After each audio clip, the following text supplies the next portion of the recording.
Hello friends, welcome back to my channel Dinesh Punj digital diaries. तो friends, आज अपने channel के बॉलीवुड रिव्यू सीरीज में मैं जिस फिल्म का रिव्यू आपके सामने पेश करने जा रहा हूं वो है सन 1967 में आई फिल्म पत्थर के सनम। फ्रेंड्स, इससे पहले कि मैं ये रिव्यू का सिलसिला शुरू करूं, मैं चाहूँगा कि अगर आप मेरे चैनल पर नए हो या अगर आपने मेरे चैनल को अभी तक सब्सक्राइब नहीं किया है तो प्लीज़ इसे सब्सक्राइब करें और साथ में दिया गया बेल आइकन जरूर क्लिक करें ताकि मेरे चैनल पर जो भी नई वीडियो आती है उसकी नोटिफिकेशन सबसे पहले आप तक पहुंचे।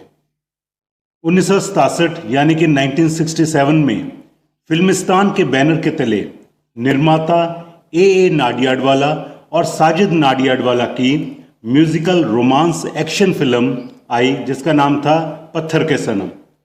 इस फिल्म को निर्देशित किया था राजा नवाथे ने। समय राजा नवाथे ने जो अन्य फिल्में निर्देशित की थी उनमें मुख्य थी 1958 में आई सोहनी महिवाल, 1965 में आई गुमनाम, 1970 में आई भाई भाई और 1973 में आई मनचली। 2 घंटे 17 मिनट की लंबाई वाली इस फिल्म को रिलीज किया गया था 1 जनवरी 1966 को।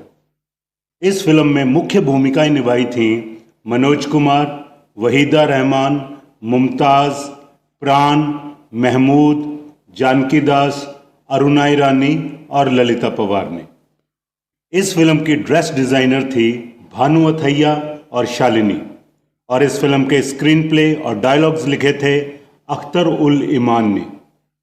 अख्तर उल इमान ने जिन दूसरी फिल्मों में स्क्रीन प्ले और डायलॉग लिखे थे उनमें कुछ मुख्य थीं 1963 में आई गुमराह, 1965 में आई वक्त, 1966 में आई मेरा साया, 1967 में आई हमराज, 1968 में आई आदमी, 1972 में आई दास्तान और 1973 में आई दाग और धुंध। फ्रेंड्स, पत्थर के सनम मशहूर उपन्यासकार गुलशन नंदा के उपन्यास सांवली रात की कहानी पर आधारित थी। पत्थर के सनम का संगीत एल्बम HMV यानी कि हिज मास्टर्स वॉइस द्वारा विनाइल LP के रूप में सन 1967 में रिलीज किया गया। इस फिल्म के 7 गीत थे जिनके बोल लिखे थे मजरू सुल्तानपुरी ने और इन्हें संगीत से संवारा था लक्ष्मीकांत प्यारेलाल की जोड़ी ने। 31 मिनट के इन 7 गीतों को अपनी आवाज़ दी थी मोहम्मद रफ़ी, लता मंगेशकर, मुकेश और आशा भोसले ने। फ्रेंड्स, मेरे LP रिकॉर्ड कलेक्शन में इस फिल्म का ये एक विनाइल रिकॉर्ड है।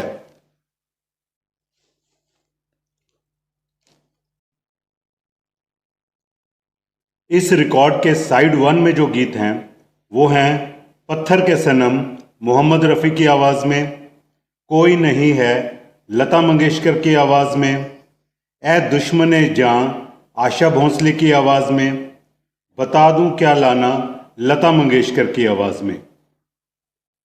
और इस रिकॉर्ड के सेकंड साइड पर जो गीत हैं वो हैं महबूब मेरे लता मंगेशकर और मुकेश द्वारा गाया हुआ, तौबा ये मतवाली चाल मुकेश द्वारा गाया हुआ और दुश्मन है ज़माना ठेंगे से मोहम्मद रफ़ी, महमूद और साथियों की आवाज़ में गाया हुआ। तो फ्रेंड्स, यहाँ पर मैं आपको एक दिलचस्प बात बताता हूँ।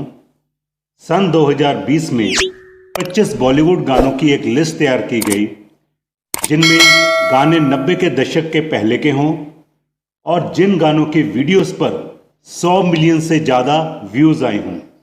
इस लिस्ट में पत्थर के सनम के गीत मेरे महबूब को 21वां स्थान मिला।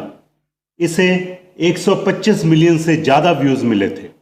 1968 की बिनाका गीतमाला में पत्थर के सनम के गीत बता दूं क्या लाना को 10वीं पायदान मिली।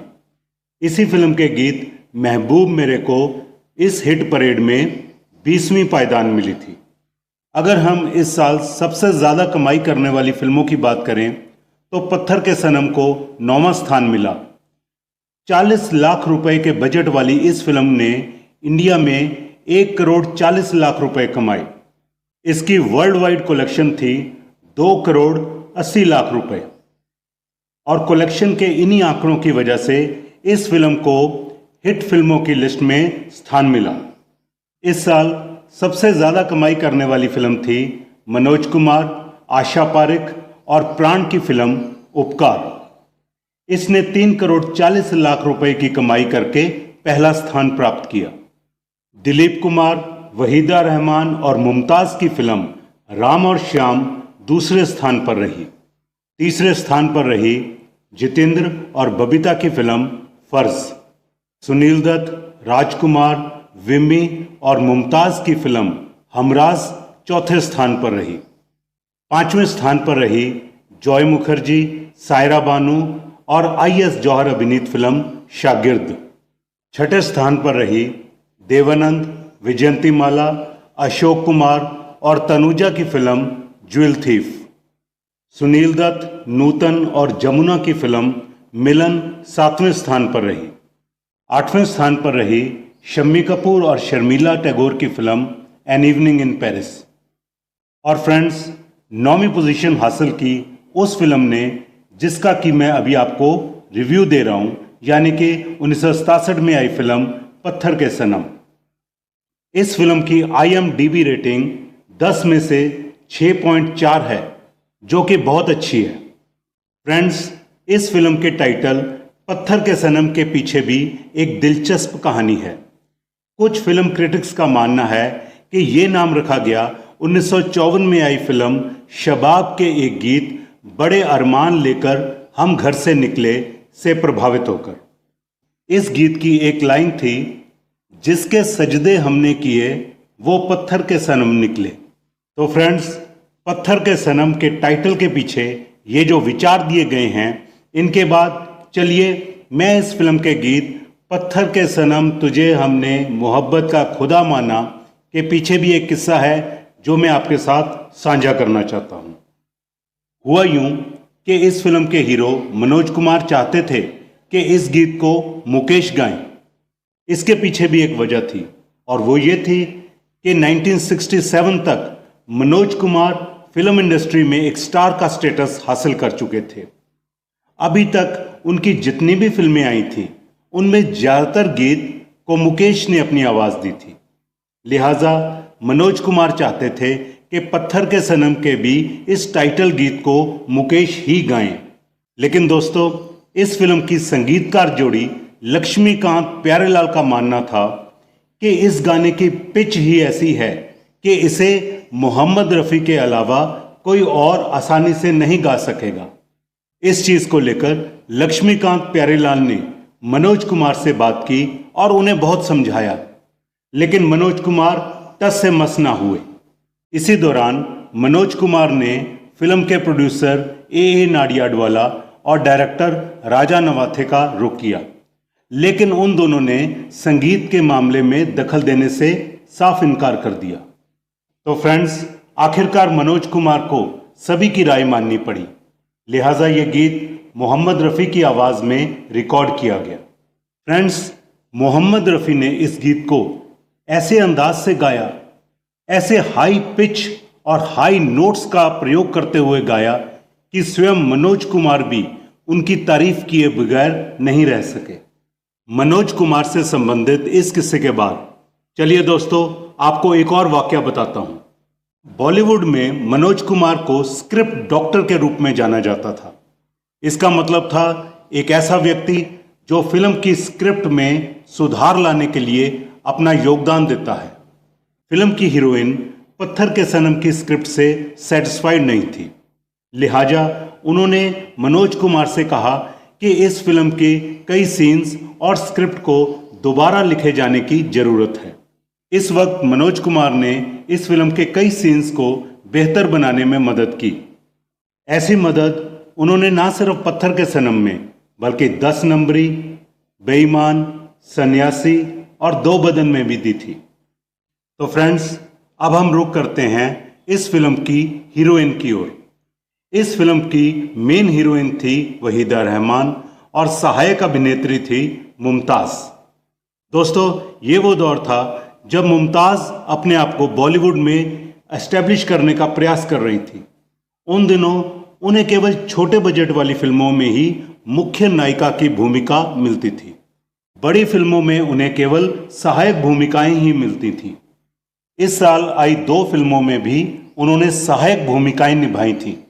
ये थी राम और श्याम और पत्थर के सनम।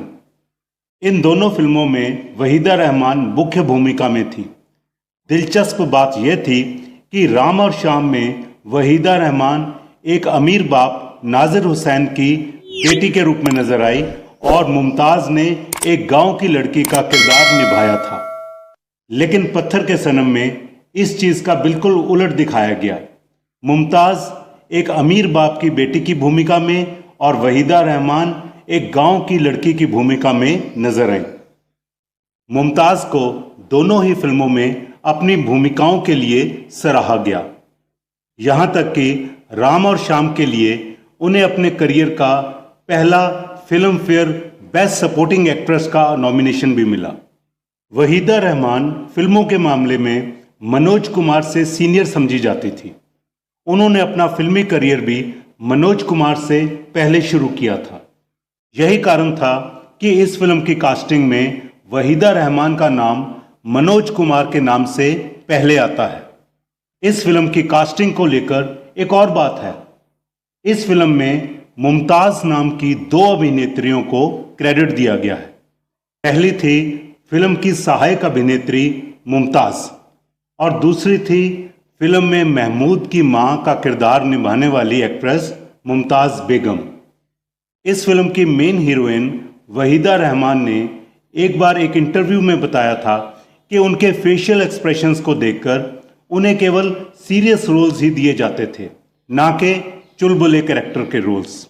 एक और जगह उन्होंने कहा था कि उन्हें राम और श्याम, पत्थर के सनम, एक फूल 4 कांटे में चुलबुले रोल्स निभाने का मौका मिला था। वहीदा रहमान ने एक जगह बताया कि फिल्म की शूटिंग के दौरान मनोज कुमार, वो खुद, महमूद और प्राण फिल्म के डायरेक्टर राजा नवाथे से बहुत मजाक किया करते थे। इस मजाक में फिल्म के प्रोड्यूसर ए नाडियाडवाला भी उनका साथ देते थे। जब राजा नवाथे साहब की बात चली है तो आपको ये भी बता दूं कि पत्थर के सनम दूसरी फिल्म थी जिसमें राजा नवाथे डायरेक्टर थे और मुख्य भूमिकाओं में मनोज कुमार, प्राण और महमूद थे। पत्थर के सनम से पहले ये टीम फिल्म गुमनाम में नजर आई थी। गुमनाम के बाद इसी टीम को पत्थर के सनम में रिपीट किया गया। कोइंसिडेंटली दोनों ही फिल्मों ने अच्छी कमाई की और हिट साबित हुई। गुमनाम ने 1 करोड़ 30 लाख रुपए की कमाई की, जबकि पत्थर के सनम ने 1 करोड़ 40 लाख रुपए की कमाई की। तो चलिए फ्रेंड्स, अब हम रुख करते हैं इस फिल्म के विलन प्राण की तरफ। ये वो नाम था दोस्तों जिसके स्क्रीन पर आते ही हर जगह एक खौफ का वातावरण पैदा हो जाता था। इस फिल्म में भी प्राण ने एक विलन की भूमिका निभाई। इस फिल्म में उन्होंने लाला भगत राम की भूमिका निभाई थी। लेकिन दोस्तों, मनोज कुमार ने अपनी प्रोडक्शंस की फिल्मों में प्राण को पॉजिटिव कैरेक्टर्स की भूमिकाएं दी और उनका चेंज ओवर किया। इसी साल आई फिल्म उपकार में मनोज कुमार ने प्राण को मलंग चाचा के किरदार में कास्ट करके उन्हें एक कैरेक्टर आर्टिस्ट के रूप में एस्टेब्लिश किया। इस फिल्म में अरुणा ईरानी ने महमूद की प्रेमिका की भूमिका निभाई थी। उन दिनों अरुणा ईरानी एक नई कलाकार थी और महमूद एक एस्टेब्लिश्ड कॉमेडियन थे। इन्हीं दोनों के बारे में एक किस्सा है।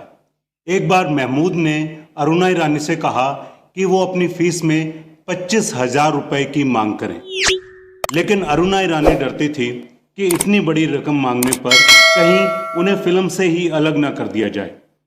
लेकिन दोस्तों, वो हैरान रह गई जब फिल्म के निर्माता ने उन्हें 25,000 रुपए बतौर मेहनताना दिए। तो दोस्तों, ये तो थी फिल्म की कास्ट की कुछ बातें। अब हम रुख करते हैं फिल्म की संगीतकार जोड़ी लक्ष्मीकांत प्यारेलाल की तरफ। लक्ष्मीकांत प्यारेलाल की जोड़ी अपनी फिल्मों में एक्टर्स, खास करके कॉमेडियन जोड़ी को गवाने के लिए मशहूर थीं। इस फिल्म के गीत दुश्मन है ज़माना ठेंगे से में महमूद की आवाज़ का प्रयोग किया गया। गौरतलब है कि इस गीत में महमूद पर एक से ज़्यादा आवाज़ों का प्रयोग किया गया है। जहां इस गीत की तुकबंदी महमूद की आवाज़ में है, वहीं मुख्य गीत मोहम्मद रफ़ी द्वारा गाया गया है। तो चलिए फ्रेंड्स, अब हम इस फिल्म की कहानी की तरफ रुख करते हैं। गांव के जमींदार ठाकुर यानी कि रामायण तिवारी की बेटी मीना यानी कि मुमताज़ शहर में पढ़ती है। फिल्म के शुरू में दिखाया गया है कि कॉलेज की छुट्टियों में मीना शहर से गांव ट्रेन में जा रही होती है। ट्रेन के सफ़र के दौरान उसकी मुलाकात राजेश यानी कि मनोज कुमार से होती है। गांव पहुंचकर मीना अपनी सहेली तरुणा यानी कि वहीदा रहमान से मिलती हैं। अभी वो बात ही कर रही होती हैं कि वो देखती हैं कि राजेश मीना के घर पहुंच चुका है। वो सोचती है कि शायद ये उसका पीछा करते करते यहाँ आया है। अब दोनों सहेलियों को पता लगता है कि उस लड़के का नाम राजेश है और उसे मीना के पिता ठाकुर ने अपनी जायदाद की रखवाली के लिए मैनेजर अपॉइंट किया है। मीना तरुणा के साथ मिलकर राजेश को सबक सिखाना चाहती है, क्योंकि ट्रेन में राजेश ने उसे परेशान किया था। प्लान के मुताबिक दोनों सहेलियां राजेश से प्यार का नाटक करती हैं, लेकिन एक दिन राजेश चोरी छुपे उनकी प्लान सुन लेता है, उनकी बातें सुन लेता है और उनका खेल उन्हीं के साथ खेलने लगता है। अब दोनों सहेलियों को राजेश से प्यार हो जाता है। इस वजह से मीना और तरुणा में अनबन हो जाती है। मीना तरुणा को याद दिलाती है कि बचपन में तरुणा की शादी भगत राम यानी के प्राण के साथ तय हो गई थी। भगत राम एक बुरा आदमी है और वो ठाकुर के सेब के बाग का ठेका लेकर उनको हर साल ठगता है। इधर मैनेजर राजेश भगत राम की ठगी के इरादों का पर्दाफाश करना चाहता है। गुस्से में आकर भगत राम राजेश को अपने गुंडों से पिटवाता है। राजेश को बहुत चोट लग जाती है। अब राजेश की मां शांति देवी यानी कि ललिता पवार राजेश की देखभाल करने के लिए गांव आ जाती है और इसी दौरान राजेश और तरुणा को हकीकत में एक दूसरे से प्यार हो जाता है। ठाकुर साहब और शांति देवी चाहते हैं कि राजेश का विवाह मीना के साथ हो। शांति देवी तरुणा के पास जाकर बताती हैं कि जायदाद की खातिर ठाकुर ने शांति देवी के पति की हत्या कर दी थी और वो ठाकुर से बदला लेना चाहती हैं और इसी वजह से उन्होंने अपना बच्चा ठाकुर के बच्चे के साथ बदल दिया था। दरअसल राजेश ठाकुर का लड़का है और मीना शांति देवी की लड़की है। शांति देवी तरुणा से कहती हैं कि उसने सारी जिंदगी मुश्किल में बिताई है और अब अगर खुशी का मौका आया है तो तरुणा आड़े आ गई हैं। मीना ये सारी बातें सुन लेती है। उधर भगत राम राजेश को मरवाने के लिए अपने गुंडे भेजता है, लेकिन मीना बीच में आ जाती हैं और राजेश पर चलाई गई गोली उसे लग जाती है। मरने से पहले मीना राजेश को सारी सच्चाई बता देती है। उधर भगत राम तरुणा को कैद कर लेता है। वो उससे शादी रचाना चाहता है। राजेश तरुणा को छुड़ाने के लिए वहां पहुंच जाता है और दोनों में बहुत लड़ाई होती है, लेकिन उसी वक्त वहां पर ठाकुर पहुंच जाता है। वो भगत राम को गोली मार देता है और राजेश से अपने गुनाहों की माफ़ी मांगता है और अपने आप को पुलिस के हवाले कर देता है। और दोस्तों, अंत में दिखाया गया है कि राजेश और तरुणा शांति देवी को अपने साथ रहने का अनुरोध करते हैं। तो फ्रेंड्स, ये थी इस फिल्म की कहानी। तो फ्रेंड्स, ये था 1967 में फिल्मिस्तान के बैनर के तले आई फिल्म पत्थर के सनम का रिव्यू।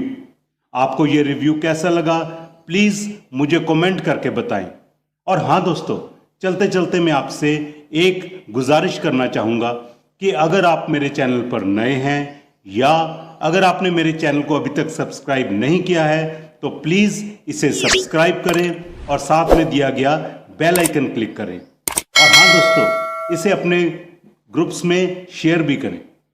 तो फ्रेंड्स, आज के वीडियो में इतना ही। बहुत जल्द मिलते हैं एक और नए वीडियो के साथ, एक और नई फिल्म के साथ।